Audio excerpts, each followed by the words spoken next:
Good morning students.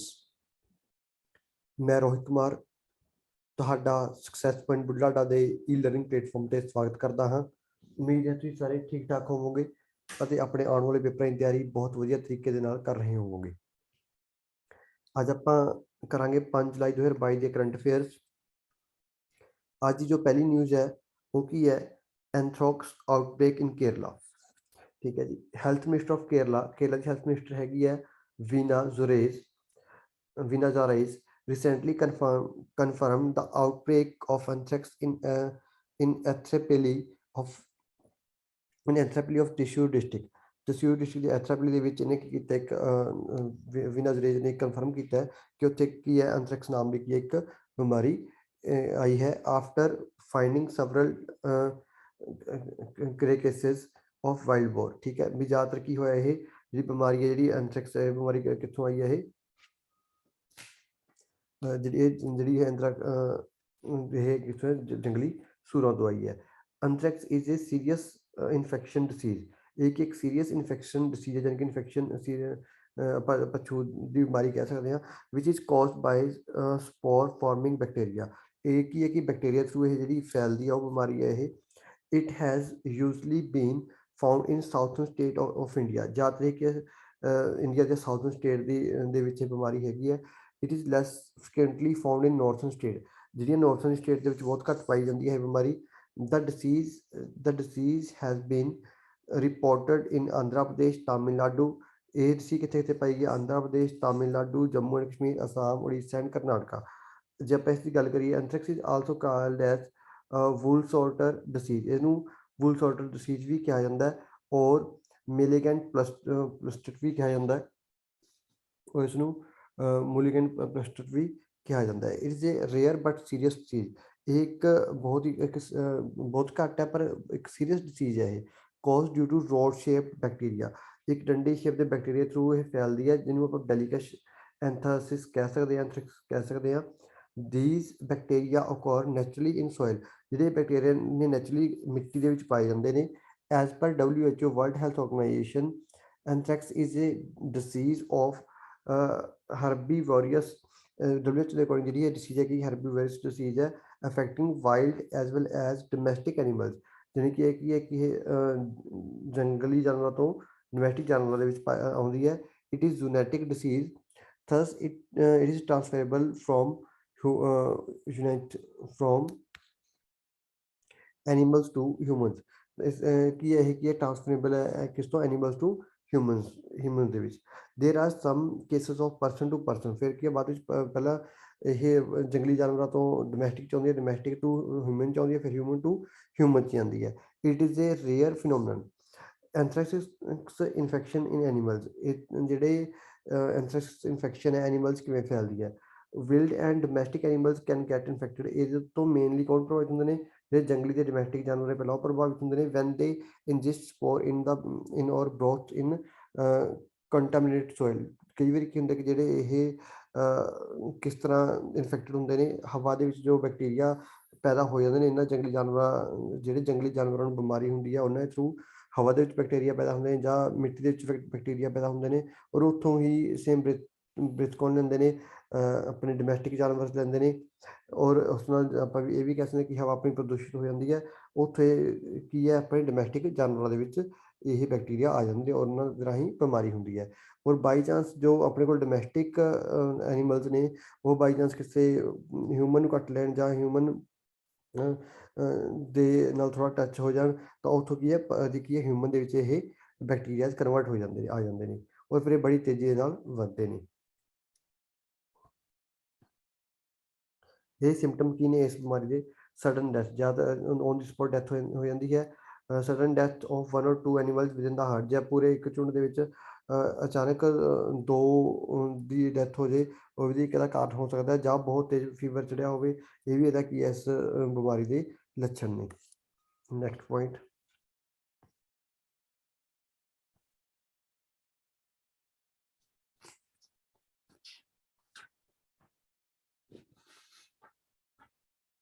Varroa destructor or mite. Australian authorities have exterminated honeybees in recent weeks. ਜਿਹੜੀਆਂ Australia authorities ਨੇ ਉੱਥੇ ਕੀ ਹੈ ਜਿਹੜੇ ਮਧੂਮੱਖੀਆਂ ਨੂੰ ਸ਼ਹਿਦ ਨੂੰ ਪਿਛਲੇ ਹਫ਼ਤੇ ਦੇ ਵਿੱਚ ਮਧੂਮੱਖੀਆਂ ਜਿਹੜੀ ਮਧੂਮੱਖੀਆਂ ਦੇ ਸ਼ਹਿਦ ਵਾਲੀ ਉਹਨੂੰ ਖਤਮ ਕੀਤਾ ਗਿਆ for preventing potentially devastating parasitic plague कुछ plague that is affecting the southern region of Australia ਜਾਣੀ ਕਿ ਕੁਛ ਆਸਟ੍ਰੇਲੀਆ ਸਾਊਥਰਨ ਪਾਰਟ ਨੂੰ ਬਚਾਉਣ ਦੇ ਲਈ ਇਹਨਾਂ ਨੇ ਕੀਤਾ ਜਿਹੜੇ ਆਸਟ੍ਰੇਲੀਆ ਅਥਾਰਟੀਜ਼ ਨੇ ਇੱਕ ਜਿਹੜੀਆਂ ਆਪਣੀਆਂ ਮਧੂਮੱਖੀਆਂ ਹੁੰਦੀਆਂ ਨੇ ਸ਼ਹਿਦ ਵਾਲੀਆਂ ਮਧੂਮੱਖੀਆਂ ਉਹਨਾਂ ਨੂੰ ਨਸ਼ਟ ਕਰਤਾ। ਇਹਦੇ ਕੀ ਕੀ ਇਫੈਕਟਸ ਨੇ? The recent outbreak of the deadly varroa mite has become massive threat to honey industry of Australia. ਹੁਣ ਇਹਦੇ ਨਾਲ ਕੀ ਹੋਊਗਾ, ਜਿਹੜੀ ਆਸਟ੍ਰੇਲੀਆ ਦੀ ਹਨੀ ਇੰਡਸਟਰੀ ਹੈ ਉਹਨੂੰ ਉਸ 'ਤੇ ਕਾਫੀ ਜ਼ਿਆਦਾ ਇਫੈਕਟ ਪਿਆ, ਉਸ ਨੂੰ ਕਾਫੀ ਜ਼ਿਆਦਾ ਲੋਸ ਹੋਊਗਾ। It was first spotted at the part near Sydney in June 2022। ਪਹਿਲਾਂ ਇਹ ਸਭ ਤੋਂ ਪਹਿਲਾਂ ਕਿੱਥੇ ਪਾਇਆ ਗਿਆ ਸੀ? ਇਹ ਜੂਨ 2022 ਦੇ ਵਿੱਚ ਸਿਡਨੀ ਦੇ ਵਿੱਚ ਪਾਇਆ ਗਿਆ ਸੀ। ਔਰ honey bee colonies have been put under lockdown to limit the outbreak. ਇਸ ਜਿਹੜੀ ਵਾਰ ਜੋ ਡਿਸਟ੍ਰਿਕਟ ਹੋ ਰਿਹਾ ਸੀ ਉਹਨੂੰ ਉਹ 'ਤੇ ਉਹ ਕਰਨ ਦੇ ਲਈ ਨੱਥ ਪਾਉਣ ਦੇ ਲਈ ਇਹਨੇ ਕੀਤਾ, ਜਿਹੜਾ ਹਨੀ ਬੀ ਕਲੋਨੀ ਸੀ ਉਹਨੂੰ ਕੀ ਕਰਤਾ, ਲੋਕਡਾਊਨ ਕਰਤਾ, ਤਾਲਾਬੰਦੀ ਕਰਤੀ।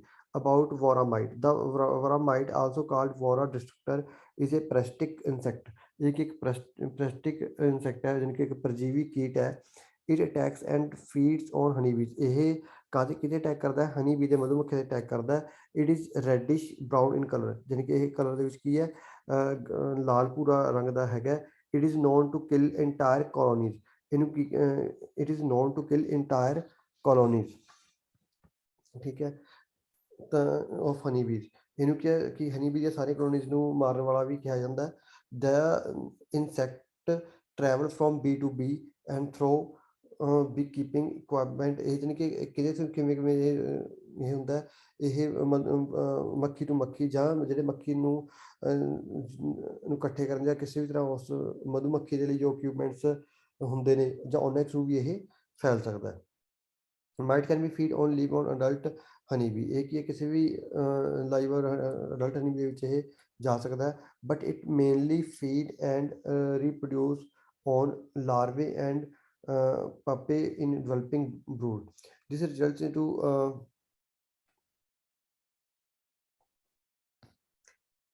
why mite is spreading. The mite is spreading largely due to sharp decline in number of honeybee colonies across the world। ਠੀਕ ਹੈ, ਇਹ ਕੀ ਇਹਦਾ ਕੀ ਹੋ ਰਿਹਾ ਕਿ ਜਿਹੜੇ ਜਿਵੇਂ ਜਿਵੇਂ ਕਲੋਨੀ ਦੇ ਵਿੱਚ ਮਧੂਮੱਖੀ ਕਲੋਨੀ ਫੈਲ ਰਿਹਾ ਉਸ ਤਰ੍ਹਾਂ ਕੀ ਹੋ ਰਿਹਾ, ਜਿਹੜੇ ਆਪਣੀਆਂ ਮਧੂਮੱਖੀਆਂ ਦੀ ਗਿਣਤੀ ਘਟਦੀ ਜਾ ਰਹੀ ਹੈ। It has plundered bee colonies worldwide। Symptoms ਕੀ ਨੇ ਇਸਦੇ? as the time population increase in bee colonies over time, it led to crippled bees, lower rate of return to colonies and impaired flight performance after frogging and reduced lifespan। ਯਾਨੀ ਕਿ ਇਹਨਾਂ ਦੇ attack ਤੋਂ ਬਾਅਦ ਕੀ ਹੈ ਕਿ ਜੋ ਉਹਨਾਂ ਦੀ ਜਿਹੜੀਆਂ ਹਨੀ ਬੀ ਦੀ ਕਲੋਨੀਜ਼ ਨੇ ਉਹਨਾਂ 'ਤੇ ਕਾਫੀ ਇਫੈਕਟ ਹੁੰਦਾ ਨੇ, ਉੱਡਣ ਸ਼ਕਤੀ ਦੇ ਵਿੱਚ ਪ੍ਰੋਬਲਮ ਆਉਂਦੀ ਹੈ, ਠੀਕ ਹੈ, ਔਰ ਲਾਈਫ ਸਪੈਨ ਦੇ ਵਿੱਚ ਦਿੱਕਤ ਆਉਂਦੀ ਹੈ, ਔਰ ਲੋਅਰ ਰੇਟ ਆਫ ਰਿਟਰਨ ਕਿ ਜਿਹੜਾ ਉਹਨਾਂ ਨੇ ਸ਼ਹਿਦ ਪੈਦਾ ਕਰਨ ਉਹਦੇ ਵਿੱਚ ਵੀ ਜਿਹੜਾ ਹੈਗਾ ਉਨੀ ਪਹਿਲਾਂ ਹੀ ਨਹੀਂ ਰਿਟਰਨ ਨਹੀਂ ਦੇ ਪਾਉਂਦੀਆਂ ਇਹਨਾਂ ਦੇ ਅਟੈਕਸ ਤੋਂ ਬਾਅਦ।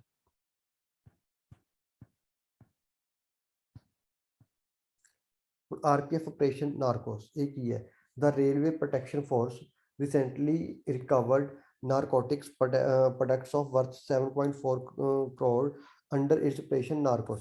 यानी कि RPF रेलवे प्रोटेक्शन फोर्स ने तकरीबन 7.40 करोड़ ਦੇ ਕੀ ਕੀਤੇ ਨੇ ਜਿਹੜੇ ਇੱਕ ਨਾਰਕੋਟਿਕਸ ਪ੍ਰੋਡਕਟ ਨੂੰ ਰਿਕਵਰ ਕੀਤਾ ਨਾਰਕੋਸ ਆਪਰੇਸ਼ਨ ਦੇ through. What is operation narcos? The RPF launch the operation narcos in the month of June 2022। ਇਸ ਨੂੰ ਕਦੋਂ ਲਾਂਚ ਕੀਤਾ ਗਿਆ ਸੀ? ਜੂਨ 2022 ਦੇ ਵਿੱਚ ਲਾਂਚ ਕੀਤਾ ਗਿਆ ਸੀ ਇਸ ਆਪਰੇਸ਼ਨ ਨੂੰ। Bringing attention to menace of narcotic drug and psychotropic substance. ਤੇ ਹੋਰ ਕੀ ਸਾਈਕੋਟ੍ਰੋਪਿਕ ਸਬਸਟੈਂਸ ਜਿਹੜੇ ਵੀ ਸੀ ਕਿ for bringing attention to menace of narcotic drugs. ਇਹਦਾ ਮੇਨ ਮੋਟਿਵ ਕੀ ਹੈ ਆਪਰੇਸ਼ਨ ਨਾਰਕੋਸ ਦਾ? ਕਿ ਜਿਹੜੀਆਂ ਵੀ ਕਿਸ ਤਰ੍ਹਾਂ ਦੀਆਂ ਕੁਛ ਜਿਹੜੀਆਂ ਆਪਾਂ ਕਹਿ ਸਕਦੇ ਹਾਂ ਕਿ ਨਾਰਕੋਟਿਕ ਡਰਗਸ ਨੇ ਬਾਏ ਰੇਲਵੇ ਥਰੂ ਜੋ ਇੱਕ ਜਗ੍ਹਾ ਦੂਜੀ ਜਗ੍ਹਾ 'ਤੇ ਜਾਂਦੀਆਂ ਨੇ, ਉਹਨਾਂ ਨੂੰ ਫੜਨਾ, ਉਹਨਾਂ ਨੂੰ ਰਿਕਵਰ ਕਰਨਾ ਇਸਦਾ ਮੇਨ ਮੋਟਿਵ ਹੈ ਇਸ ਆਪਰੇਸ਼ਨ ਨਾਰਕੋਸ ਦਾ। It was month long pan India drive. ਯਾਨੀ ਕਿ ਇਹ 1 ਮਹੀਨਾ ਤੋਂ ਪਹਿਲਾਂ ਦੀ ਸਕੀਮ ਚੱਲੀ ਹੈ, ਪੂਰੇ ਆਲ ਇੰਡੀਆ ਦੇ ਵਿੱਚ ਚੱਲੀ ਹੈ। ਲੌਂਚ ਅਗੇਂਸਟ ਸਮਗਲਿੰਗ, ਮੇਨ ਕੀ ਹੈ ਕਿ ਜਿਹੜੀ ਵੀ ਸਮਗਲਿੰਗ ਹੋ ਰਹੀ ਹੈ ਰੇਲਵੇ ਥਰੂ ਉਹਨੂੰ ਬੰਦ ਕਰਨਾ। ठीक है, रेलवे थ्रू जी समगलिंग हो रही है उन्होंने बंद करना। RPF is coordination with the narcotics control bureau, ये कितना कोऑर्डिनेशन कर रही है, control bureau of narcotics control bureau ਦੇ ਨਾਲ ਕੀ ਕਰ ਰਹੀ ਹੈ, ਇਹ ਕੋਆਰਡੀਨੇਟ ਕਰ ਰਹੀ ਹੈ। ਇੰਟੈਂਸੀਫਾਈਡ it's checks in trains and at identified black spots across the country, ਜਾਣੀ ਕਿ ਹਰ ਇੱਕ ਟ੍ਰੇਨ ਨੂੰ ਚੈੱਕ ਕਰ ਰਹੇ ਨੇ ਜਿੱਥੇ ਵੀ ਮਤਲਬ ਕਿ ਕਾਹਦੇ ਵਾਸਤੇ ਮੇਨਲੀ ਇਹ ਨਾਰਕੋਟਿਕ ਡਰੱਗਸ ਨੂੰ ਰਿਕਵਰ ਕਰਨ ਦੇ ਲਈ। Other law enforcement agencies were also part of operation, ਕੁਛ ਹੋਰ ਲਾ ਏਜੰਸੀ ਵੀ ਇਹਦਾ ਪਾਰਟ ਨੇ ਇਸ ਆਪਰੇਸ਼ਨ ਦਾ। In a bid to target drug peddlers in illegal trade of narcotics drugs and psychotropic substance। ਹੁਣ ਤੁਹਾਨੂੰ ਪੇਪਰ 'ਚ ਮੇਨ ਕੁਐਸਚਨ ਕੀ ਪੁੱਛਿਆ ਜਾਊਗਾ ਕਿ RPF ਆਪਰੇਸ਼ਨ ਨਾਰਕੋਸ ਕੀ ਹੈ। ਨਾਰਕੋਸ ਆਪਰੇਸ਼ਨ ਕੀ ਹੈ ਕਿ ਨਾਰਕੋਟਿਕ ਡਰਗ ਨੂੰ ਰਿਕਵਰ ਕਰਨਾ ਮੇਨ ਆਬਜੈਕਟ ਹੈ ਇਸਦਾ। ਠੀਕ ਹੈ ਜੀ। About Railway Protection Force, the Railway Protection Force is an armed force of Union of India. It is a security force under Indian Railway of Ministry of Railways, यानी कि एक security force है ministry of railway दी। Its history dates back to 82 when several railway companies appointed their own guards, यानी कि 1882 ਦੀ ਗੱਲ ਹੈ ਕਿ ਜਿਹੜੇ ਕੁਝ ਰੇਲਵੇ ਕੰਪਨੀ ਸੀ ਉਹ ਆਪਦੇ ਗਾਰਡਸ ਨੂੰ ਉਹ ਕਰਦੀਆਂ ਸੀ, ਆਪਣੀ ਰੇਲਵੇ ਦੀ ਪ੍ਰੋਟੈਕਸ਼ਨ ਦੇ ਲਈ ਆਪਦੇ ਗਾਰਡਸ ਨੂੰ ਅਪਾਇੰਟ ਕਰਦੇ ਸੀ। It was declared a statutory force in 1957, यानी कि 1957 से इसका statutory body अनाउंस कर दिया गया at an act of parliament, and in 1985 it was declared an armed force of the Union of India, यानी कि बाद किया गया थे उसे 1985 it was declared in armed force of the Union of India के अंडर किया गया। Initiative undertakes by RPF, over time RPF undertakes and launched several initiatives for the security of railways। Some of the initiatives include ਕਿ ਇਹਦੇ ਵਿੱਚ ਕੁਝ ਹੋਰ RPF ਦੇ ਕੁਝ ਹੋਰ ਇਨੀਸ਼ੀਏਟਿਵਸ ਨੇ। ਆਪਰੇਸ਼ਨ ਆਹਤ, ਤੁਹਾਨੂੰ ਆਪਰੇਸ਼ਨ ਆਹਤ ਬਾਰੇ ਵੀ ਪੇਪਰ 'ਚ ਪੁੱਛਿਆ ਜਾ ਸਕਦਾ ਹੈ। ਆਪਰੇਸ਼ਨ ਆਹਤ ਕੀ ਹੈ? Under operation Aahat special teams are deployed on all long distance routes, ਯਾਨੀ ਕਿ ਇਹਦੇ ਸਪੈਸ਼ਲ ਕੀ ਨੇ ਟੀਮ ਪੁਆਇੰਟ ਕੀਤੀਆਂ ਗਈਆਂ ਨੇ ਜਿੰਨੇ ਵੀ ਲੌਂਗ ਰੂਟਸ ਨੇ, ਕਾਹਦੇ ਵਾਸਤੇ? For rescuing victim specially women and children from traffickers, ਜਿਹੜੇ ਕਿ ਇਹਨਾਂ 'ਚ ਜਦੋਂ ਪੀੜਤ ਨੇ ਜਿਨ੍ਹਾਂ ਤੋਂ ਮਤਲਬ ਕਿ ਇਹ ਕੁਛ ਕੰਮ ਕਰਾਇਆ ਜਾਂਦਾ ਉਹਨਾਂ ਨੂੰ ਕਿਡਨੈਪ ਵਗੈਰਾ ਕਰਕੇ ਉਹਨਾਂ ਨੂੰ ਰਿਕਵਰ ਕਰਨਾ ਆਪਰੇਸ਼ਨ ਆਹ ਦਾ ਮੇਨ ਮੋਟਿਵ ਹੈ। ਆਪਰੇਸ਼ਨ ਯਾਤਰੀ ਸੁਰੱਖਿਆ, ਇਹ ਵੀ RPF ਦਾ ਹੀ ਆਪਾਂ ਇਨੀਸ਼ੀਏਟਿਵ ਕਹਿ ਸਕਦੇ ਹਾਂ। ਅੰਡਰ ਆਪਰੇਸ਼ਨ ਯਾਤਰੀ ਸੁਰੱਖਿਆ RPF supports state police to fight against the passenger crime, ਕਿਸੇ ਤਰ੍ਹਾਂ ਦਾ ਪੈਸੰਜਰ ਕ੍ਰਾਈਮ ਹੁੰਦਾ ਉਹ ਕੀ ਹੈ? ਯਾਤਰੀ ਸੁਰੱਖਿਆ ਦੇ ਤਹਿਤ ਉਸਨੂੰ ਸਹਾਇਤਾ ਪ੍ਰਦਾਨ ਕਰਦੇ ਨੇ। ਮੇਰੀ ਸਹੇਲੀ ਇਨੀਸ਼ੀਏਟਿਵ ਕੀ ਹੈ? Meri Saheli initiative was launch to focus on safety of woman passenger, ਜਾਣੀ ਕਿ ਮੇਰੀ ਸਹੇਲੀ ਜਿਹੜੀ ਸਕੀਮ ਹੈ ਵੂਮਨ ਦੀ ਸੇਫਟੀ ਵਾਸਤੇ, ਵੂਮਨ ਪੈਸੰਜਰ ਦੀ ਸੇਫਟੀ ਵਾਸਤੇ ਸਕੀਮ ਲਾਂਚ ਕੀਤਾ ਗਿਆ ਸੀ। ਕਦੋਂ? ਜੂਨ 2020 ਦੇ ਵਿੱਚ as a pilot project in southern eastern railway. ਤਾਂ ਸਾਊਥਰਨ ਈਸਟਰਨ ਰੇਲਵੇ ਦੇ ਵਿੱਚ ਐਜ਼ ਏ ਪਾਇਲਟ ਪ੍ਰੋਜੈਕਟ ਨੂੰ ਲਾਂਚ ਕੀਤਾ ਗਿਆ ਸੀ। ਆਪਰੇਸ਼ਨ ਨੰਨੇ ਫਰਿਸ਼ਤੇ, ਆਪਰੇਸ਼ਨ ਨੰਨੇ ਫਰਿਸ਼ਤੇ ਕੀ ਹੈ ਕਿ ਜਿਹੜੇ ਵੀ ਕੋਈ ਬੱਚੇ ਸਟੇਸ਼ਨਾਂ ਤੇ ਰੇਲਵੇ ਸਟੇਸ਼ਨ ਦੇ ਇਲਾਵਾ ਪਾਏ ਜਾਂਦੇ ਨੇ ਉਹਨਾਂ ਨੂੰ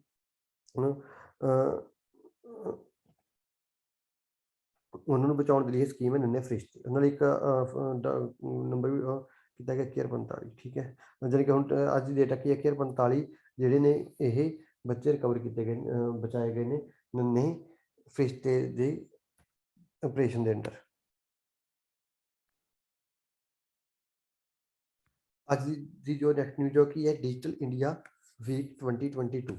ਠੀਕ ਹੈ ਜੀ, ਇਹ ਕੀ ਹੈ? On July 4 2022 prime minister Narendra Modi inaugurate the digital India week, ਜਾਣੀ ਕਿ 2022 4 ਜੁਲਾਈ 2022 ਨੂੰ ਆਪਣੇ ਪ੍ਰਧਾਨ ਮੰਤਰੀ ਨਰਿੰਦਰ ਮੋਦੀ ਨੇ ਇਸ ਵੀਕ ਦਾ ਉਦਘਾਟਨ ਕੀਤਾ ਹੈ। ਦਾ ਇਵੈਂਟ ਵਾਜ਼ ਇਨੈਗਰੇਟਡ ਇਨ ਗਾਂਧੀ ਨਗਰ, ਇਹ ਇਵੈਂਟ ਕਿੱਥੇ ਕੀਤਾ ਗਿਆ? ਗਾਂਧੀ ਨਗਰ ਦੇ ਵਿੱਚ ਕੀਤਾ ਗਿਆ।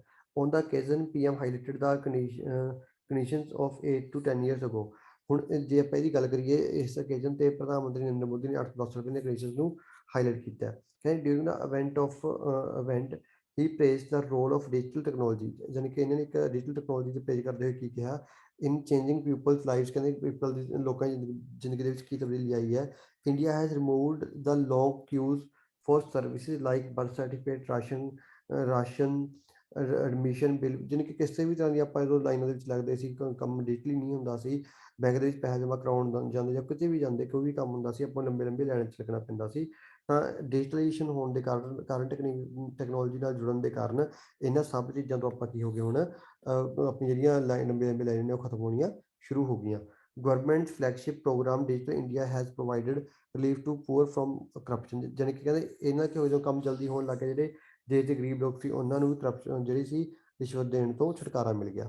ਠੀਕ ਹੈ, ਕਿਉਂਕਿ ਪਹਿਲਾਂ ਕੰਮ ਹੁੰਦਾ ਨਹੀਂ ਸੀ, ਲੋਕਾਂ ਨੂੰ ਪੈਸੇ ਦੇਣੇ ਪੈਂਦੇ ਸੀ, ਭਾਈ ਛੇਤੀ ਕੰਮ ਕਰ ਦਿਓ, ਕਿਉਂਕਿ ਜਿਹੜਾ ਕੰਮ ਸੀ ਉਹ ਕੀ ਹੈ ਕਿ ਮੈਨੂਅਲੀ ਹੁੰਦਾ ਸੀ, ਤਾਂ ਡਿਜੀਟਲੀ ਹੋਣ ਦੇ ਨਾਲ, ਡਿਜੀਟਲੀ ਔਰ ਟੈਕਨੋਲੋਜੀ ਦੀ ਯੂਜ਼ ਦੇ ਨਾਲ ਕੀ ਹੋ ਗਿਆ, ਕੰਮ ਆਸਾਨ ਹੋ ਗਿਆ। ਤਾਂ ਤੁਹਾਨੂੰ ਪੇਪਰ 'ਚ ਕੁਐਸਚਨ ਕੀ ਪੁੱਛਿਆ ਜਾਊਗਾ ਕਿ ਜਿਹੜਾ ਡਿਜੀਟਲ ਵੀਕ ਹੈ ਕਦੋਂ ਤੋਂ ਕਦੋਂ ਤੱਕ ਮਨਾਇਆ ਜਾਂਦਾ ਹੈ? ਡਿਜੀਟਲ ਵੀਕ 4 ਜੁਲਾਈ ਤੋਂ 9 ਜੁਲਾਈ ਤੱਕ ਮਨਾਇਆ ਜਾਂਦਾ ਹੈ, ਸਭ ਤੋਂ ਪਹਿਲੀ ਵਾਰ ਇਸ ਸਾਲ ਮਨਾਇਆ ਗਿਆ। ਇਹ ਸੀ ਅੱਜ ਦੀ ਕਰੰਟ ਜੀ ਕੇ। ਅੱਜ ਲਈ ਇੰਨਾ ਹੀ ਬਹੁਤ। Have a nice day. ਔਰ ਜਿਸ ਵੀ ਕਿਸੇ ਸਟੂਡੈਂਟ ਨੂੰ ਇਹਨਾਂ ਦੀ PDF ਚਾਹੀਦੀ ਹੁੰਦੀ ਹੈ ਤਾਂ ਸਾਡੇ WhatsApp ਨੰਬਰ 9855 35333 ਤੇ ਤੁਸੀਂ ਆਪਦਾ ਨਾਮ ਔਰ ਪੂਰਾ ਨਾਮ ਵਿਦ ਸਰਨੇਮ ਲਿਖਣਾ ਹੈ, ਔਰ ਪੂਰਾ ਨਾਮ ਲਿਖਣ ਤੋਂ ਬਾਅਦ ਤੁਹਾਡਾ ਸ਼ਹਿਰ, ਪਿੰਡ ਜਾਂ ਸ਼ਹਿਰ ਜੋ ਵੀ ਹੈ ਉਹ ਲਿਖ ਕੇ ਸਾਨੂੰ ਨੀਚੇ ਕਰੰਟ ਅਫੇਅਰਸ ਲਿਖ ਦਿਓ। ਅਸੀਂ ਤੁਹਾਨੂੰ ਕੀ ਹੈ ਡੇਲੀ ਬੇਸ 'ਤੇ current G K free of cost ਇਸੀ PDF ਪ੍ਰੋਵਾਈਡ ਕਰਵਾ ਦਿਆ ਕਰਾਂਗੇ। Thank you. Have a nice day.